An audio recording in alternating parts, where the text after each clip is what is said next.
Que la grâce de Dieu Tout-Puissant, Créateur de la terre et des cieux, soit avec nous tous et soit aussi avec vous qui nous suivez au cours de ces quelques minutes que nous allons passer ensemble dans l'entretien de la parole de Dieu. En tant qu'être humain, nous parlons beaucoup. Deux fois, nous disons ce qui est bon, comme nous disons aussi ce qui est mauvais. Nous bénissons à travers ce que nous disons, et aussi deux fois, ce sont les malédictions que nous prononçons. En gros, nous parlons pour réconforter ou bien nous parlons pour décourager. Ça, c'est ce que nous sommes en tant qu'être humain. Mais Dieu, quand il parle pour sauver la vie.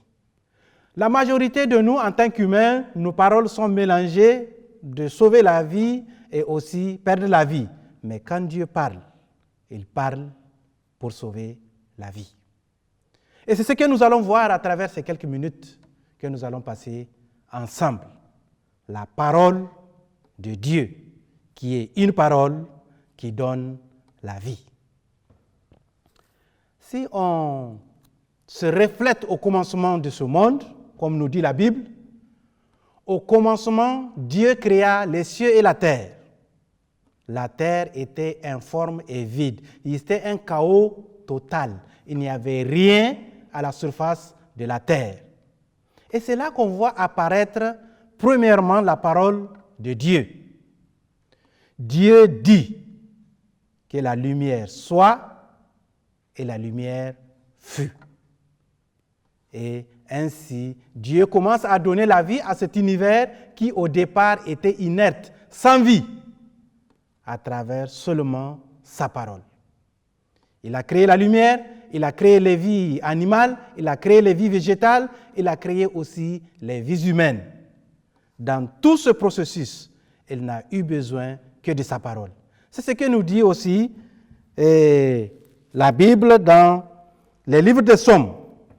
Nous allons lire dans Psaume chapitre 33, au verset 6. Il est écrit: « Les cieux ont été faits par la parole de l'Éternel, et toute leur armée par le souffle de sa bouche. » Donc Dieu s'était servi de sa parole. Il s'était servi de ce qu'il prononçait pour faire venir tout ce que nous avons ici. Au verset 9, « Car il dit, et la chose arrive. Il ordonne, et elle existe. » Donc Dieu n'a pas besoin de prendre de longs moments pour créer le monde que nous avons, mais tout simplement, il parle et automatiquement, dès qu'il parle, ce qu'il demande apparaît.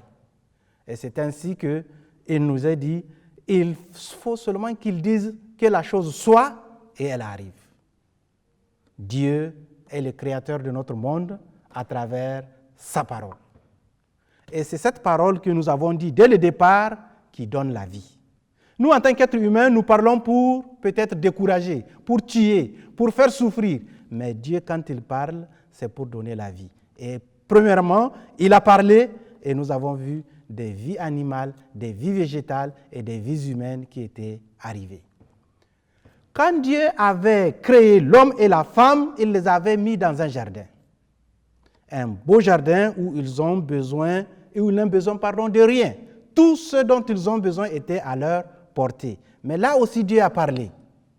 Dieu les a dit, vous pouvez manger de tous les arbres du jardin, sauf un seul. Et leur disant que le jour où ils vont manger cet arbre, ils vont mourir. Souvenons-nous que chaque fois que Dieu parle, il parle pour sauver. Il parle pour donner la vie.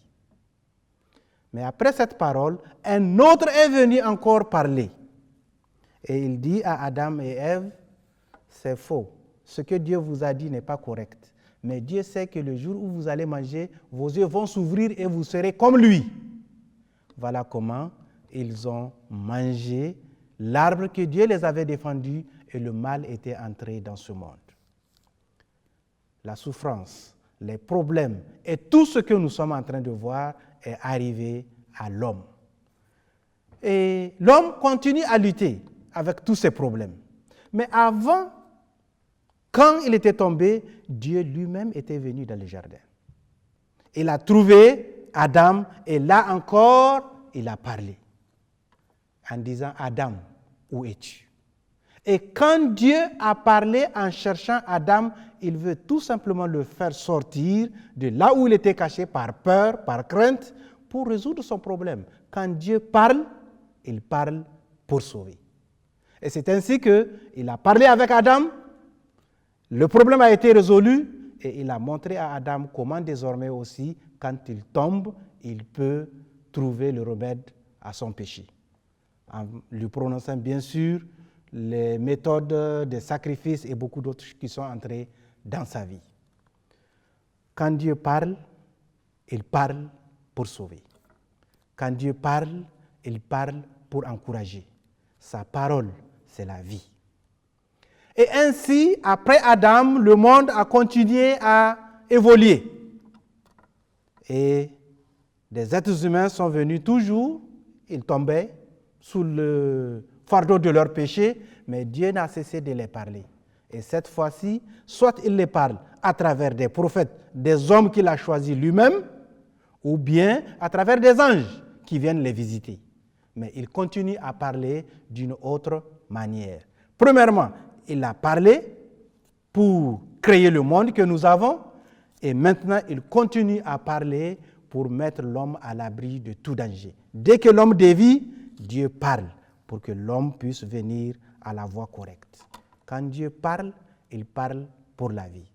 Et c'est ainsi que ces hommes qui ont parlé de la part de Dieu ont réconforté le peuple qui était chancelant, le peuple qui était troublé, et Dieu les a dit de d'écrire ce qu'ils ont prononcé, d'écrire le réconfort qu'ils ont donné dans un recueil.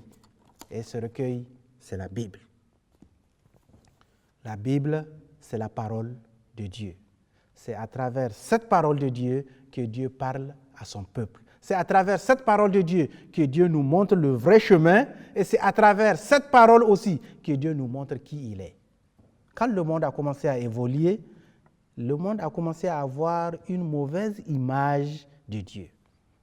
Aujourd'hui, nous voyons Dieu dans le mal, on le voit dans le bien, on le voit partout. Tu fais du bien, c'est Dieu. Tu fais du mal, c'est Dieu. Tu tues, c'est Dieu. Tu voles, c'est Dieu. Ainsi de suite.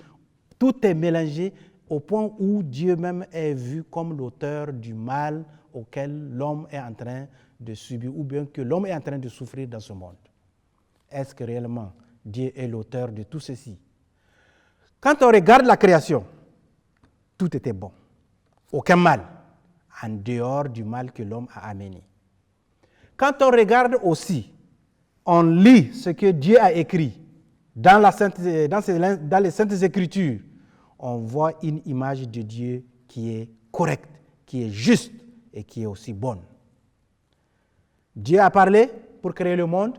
Dieu a parlé aussi pour réconforter l'homme au cas où il dévie du vrai chemin. Dieu le ramène dans le chemin qu'il doit suivre. Et la parole de Dieu ne s'était pas arrêtée là. Dieu aussi a parlé à travers une manière très différente, concrète. Et c'est ainsi que dans les livres d'Hébreux, Hébreux chapitre 1, au verset 1, il est écrit. Donc nous lisons dans le livre d'Hébreux, où il nous dit au chapitre 1, « Après avoir autrefois, à plusieurs reprises et de plusieurs manières, parlé à nos pères par les prophètes, Dieu, dans ces derniers temps, nous a parlé par le Fils qu'il a établi héritier de toutes choses et par lequel aussi il a créé le monde. » Dieu nous a parlé à travers la nature, en la créant. C'est une révélation du caractère de Dieu. Nous regardons la nature, c'est le caractère parfait de Dieu. Sauf à l'entrée du péché où la nature a été déformée. Nous lisons les Saintes Écritures, le recueil dans la Bible. Là aussi, nous voyons une image de Dieu. Un Dieu plein d'amour, un Dieu compatissant, un Dieu riche en bonté. Et on nous dit, après avoir parlé à nos pères par des prophètes, Dieu, dans ces derniers temps, nous parle à travers Jésus-Christ. C'est ce que Jean dit Jean chapitre 1, verset 1, « Au commencement était la parole, et la parole était avec Dieu, et la parole était Dieu. » Elle était au commencement avec Dieu. Tout ce que Dieu a fait, il l'a fait à travers sa parole. C'est ce que nous venons de voir. Et maintenant, au verset 14, on nous dit, « La parole a été faite chair. » Dieu prend sa parole, il la transforme en être humain. Un être humain composé de la chair et des os pour venir vivre au milieu des êtres humains. Comme nous avons dit, Dieu a parlé à travers la création, il a parlé à travers les Saintes Écritures, mais avec tout ça, les gens ont une mauvaise image de sa personne. Et maintenant, il décide de parler à l'humanité entière à travers Jésus-Christ. Et Jésus est venu pour nous révéler Dieu.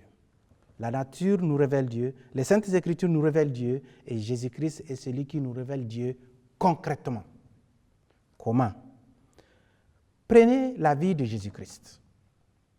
Quand il est venu ici, il nous a démontré réellement ce que Dieu fait et ce que Dieu ne fait pas. L'homme a toujours accusé Dieu d'être l'auteur du mal, l'auteur des maladies. Quand Jésus est venu, il n'a jamais rendu quelqu'un malade. Au contraire, il a guéri les malades pour démontrer que Dieu guérit les malades au lieu de les transmettre la maladie. Jésus-Christ aussi a purifié les lépreux. Cela démontre que ce n'est pas Dieu qui rend quelqu'un lépreux, ce n'est pas Dieu qui rend quelqu'un aveugle, ce n'est pas Dieu qui rend quelqu'un sourd, ce n'est pas Dieu qui rend quelqu'un muet. Au contraire, c'est le péché. Dieu, il guérit. Il ouvre les yeux des aveugles. Il ouvre les oreilles des sourds. Il fait sauter les boiteux, comme Jésus l'a fait. Une démonstration de l'image de Dieu. C'est ce que Jésus a démontré. Donc, ne mélangeons pas Dieu avec ce qui n'est pas.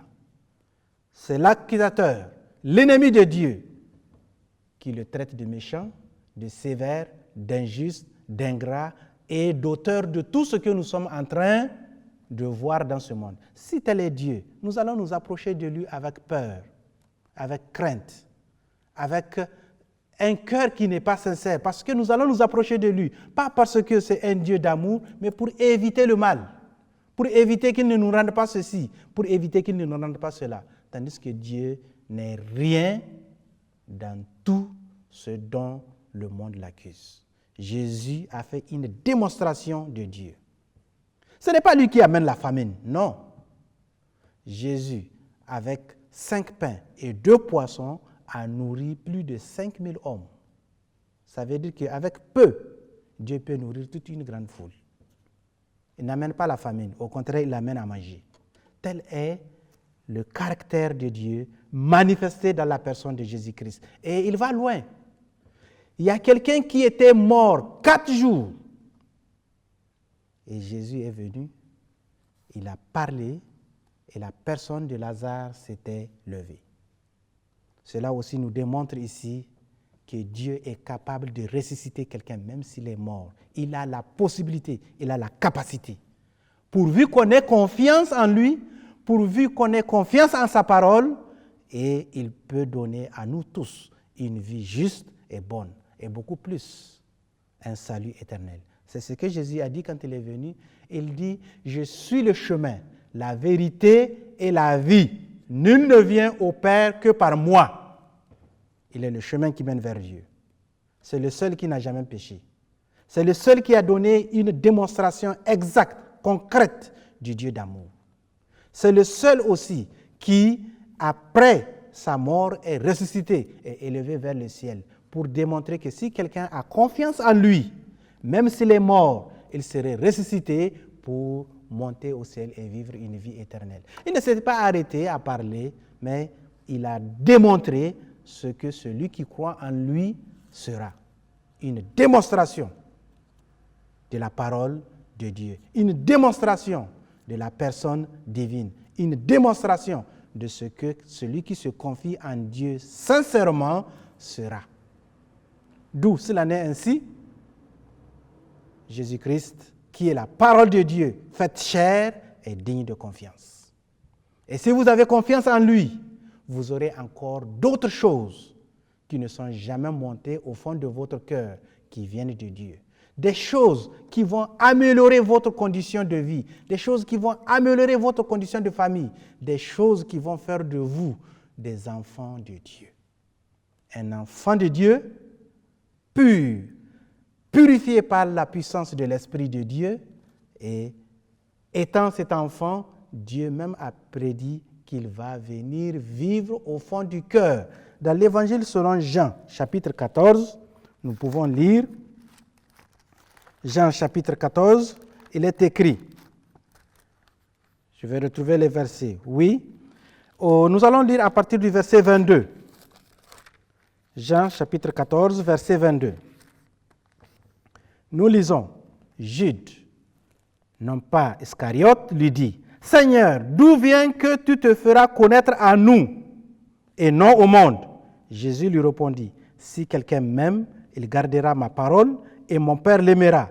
Nous viendrons à lui et nous ferons notre demeure chez lui. » Cela veut dire, si nous avons confiance à cette parole de Dieu qui a créé le monde, à cette parole de Dieu qui nous donne la direction de la vie, qui nous montre les 10 commandements, si nous avons confiance à cette parole de Dieu qui a été faite chair, Dieu dit lui-même, il viendra vivre au fond du cœur de celui qui croit pour transformer sa vie par la puissance de son Esprit Saint. C'est vrai, le ciel et la terre ne peuvent pas contenir Dieu. Il est très grand, infiniment grand. Le ciel et la terre ne peuvent pas le contenir, mais aussi, il peut se faire tout petit pour vivre dans un cœur humain et lui apporter le réconfort nécessaire. Si nous croyons, cela est possible. Et si nous ne croyons pas, nous ne pouvons jamais bénéficier de cette grâce divine. C'est pourquoi tout ce que Dieu demande à l'être humain, c'est d'avoir confiance en cette parole. Et il va obtenir en retour des choses qui vont même au-delà de ce qu'il espère. La parole de Dieu est digne de confiance. À travers elle, le monde a été créé. À travers elle, le monde a été conduit. Les commandements, les 10 commandements que nous avons, les commandements de bonté que nous avons, tout ça c'est la parole de Dieu. Et cette parole de Dieu a été faite chair. Elle a habité parmi les êtres humains, pleine de vie, pleine de grâce et de vérité. Une démonstration de la puissance divine. Démonstration que Dieu n'est pas l'auteur du mal, Dieu n'est pas l'auteur de la mort, Dieu n'est pas l'auteur de nos souffrances, mais c'est le péché qui en est la cause. Et la Bible dit, le salaire du péché, c'est la mort. Mais le don gratuit de Dieu, c'est la vie éternelle en Jésus-Christ notre Seigneur. Ce qui peut nous pousser à la repentance, c'est quand nous contemplons Dieu à travers Jésus-Christ. Nous contemplons ces saintes Écritures. Nous contemplons la nature qui nous a créés. Tout est harmonieusement correct. Et nous disons, non, ce Dieu de compassion, ce Dieu de grâce, ce Dieu de bonté, je vais le suivre. On ne peut pas le suivre parce qu'on a peur. Non, on le suit parce qu'on a vu, il est un Dieu bon. Un Dieu digne d'être respecté. Un Dieu qui s'occupe de l'être humain et qui lui donne tout le réconfort nécessaire. Et c'est pourquoi il ne cesse de parler à nous. Chaque jour, il parle à l'être humain. Chaque jour, il parle à l'être humain. Si aujourd'hui vous entendez sa voix, n'endurcissez pas votre cœur. Venez à lui, tel que vous êtes, et il va transformer votre vie. Acceptez Christ comme sauveur personnel et votre vie sera changée. La parole de Dieu transformera votre vie en une vie de réussite, en une vie d'espérance. Peut-être vous avez embrassé plusieurs religions, mais vous ne savez pas qu'est-ce que le lendemain va apporter? Oui, cela n'est ainsi. Ce n'est pas la parole de Dieu. La parole de Dieu est une parole d'assurance. Vous l'acceptez, Dieu lui-même dit à travers son Esprit Saint, il va vivre au milieu de vous, il va transformer votre vie. Et ce n'est pas fini. Après ce monde vient le jugement. Chaque être humain va passer devant le tribunal de Dieu pour rendre compte à Dieu comment il a passé sa vie ici sur cette terre. Et si nous allons rendre compte à Dieu, il faut qu'on se prépare. Parce que si nous nous présentons devant Dieu et n'étant pas préparés, nous ne pouvons pas recevoir en retour cette bénédiction qui vient de lui. Oui, nous parlons de jugement. Ce jugement, qu'en est-il? Qui va juger le monde? C'est vrai, nous savons tous que c'est Dieu qui va juger les morts et les vivants. Mais Jésus aussi a parlé. Il a dit, le Père ne juge personne, mais il a remis tout jugement au Fils. Ça, c'est ce que disent les Saintes Écritures. Mais allons-y dans toujours l'Évangile selon Jean, chapitre 12, au verset 47. Jean, chapitre 12, verset 47. Là, nous voyons ce que Jésus dit. Je lis.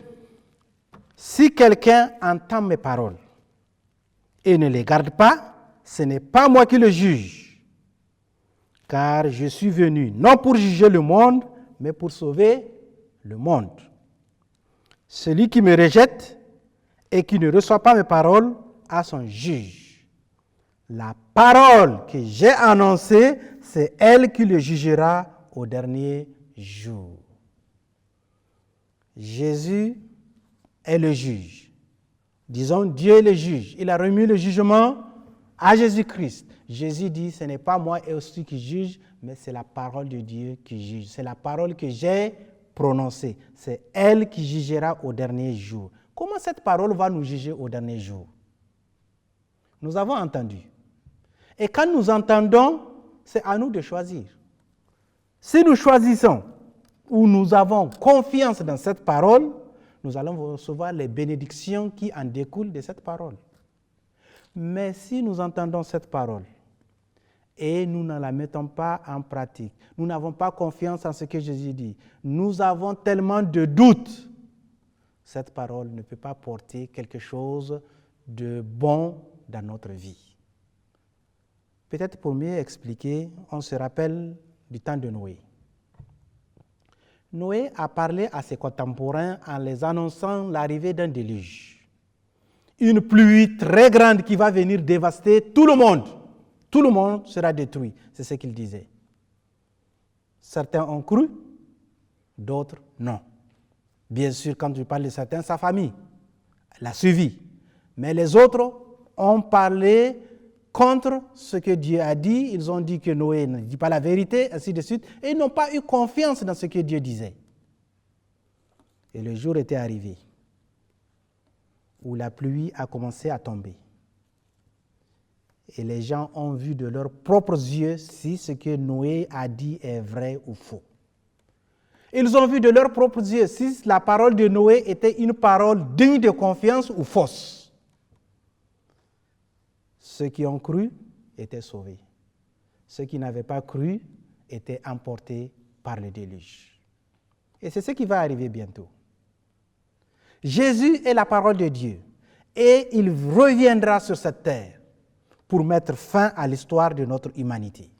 C'est la parole de Dieu qui a été faite chair, à travers laquelle Dieu a parlé au monde, à travers laquelle Dieu a exhorté le monde, à travers laquelle Dieu dit, c'est ici le chemin, la vérité et la vie.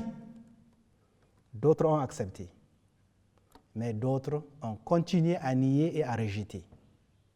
Mais un jour viendra, comme il est écrit ici, cette parole va les juger. Ils vont voir d'eux-mêmes si ce que Dieu a dit à travers la nature, à travers ses prophètes, à travers Jésus-Christ est vrai ou faux. Et chacun rendra compte pour lui-même. C'est pourquoi aujourd'hui, c'est le jour du salut. Le jugement n'est pas encore arrivé, mais bientôt, très bientôt, il sera là.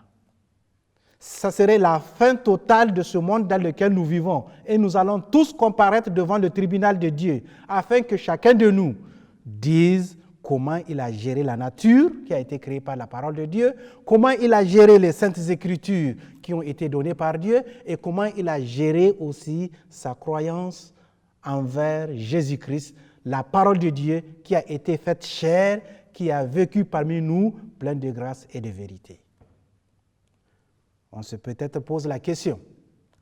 Oui, je crois, mais comment est-ce que je peux y parvenir à accepter Jésus-Christ comme mon sauveur personnel? J'ai confiance que Dieu a parlé, mais comment cela peut être effectif dans ma vie? Comment est-ce que je peux faire un premier pas? Nous ouvrons aussi la parole de Dieu dans l'épître de Paul écrite aux Romains, chapitre 10.